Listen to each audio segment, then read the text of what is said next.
Good morning everyone. I am Dr. Shruti, consultant rheumatologist and clinical immunologist, Moolchand Hospital, Delhi and Park Group of Hospitals, Gurgaon.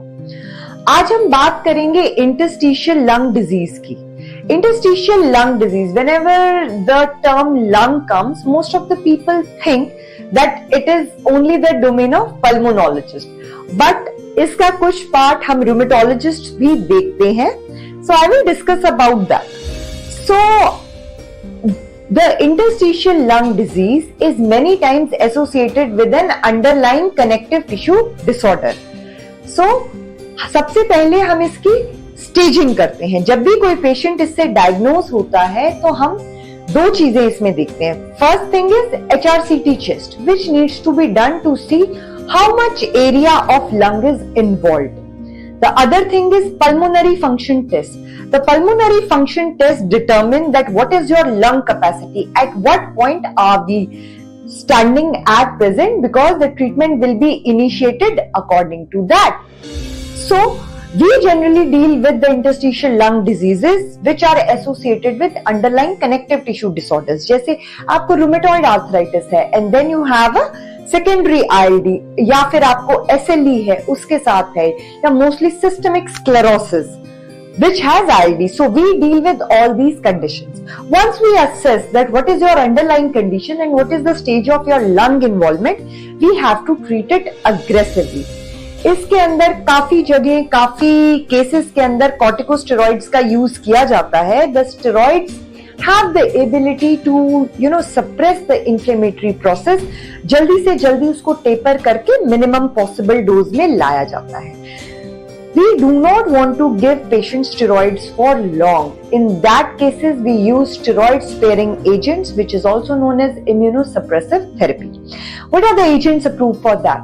So, mycophenolate mofetil has been used since long and is still in use with and has given some excellent results in restricting the progression of ILD, and the lung function improves also with that.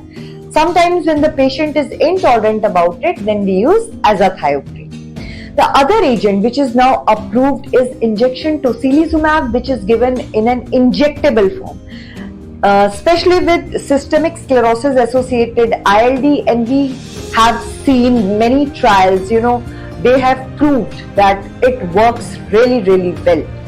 So then come the antifibrotic therapy. Antifibrotic therapy has two agents, nintedanib and pirfenidone. Now with the latest guidelines that have come from EULAR, it is also considered as a first line agent. So as soon as we detect the disease, we add the patient on nintedanib.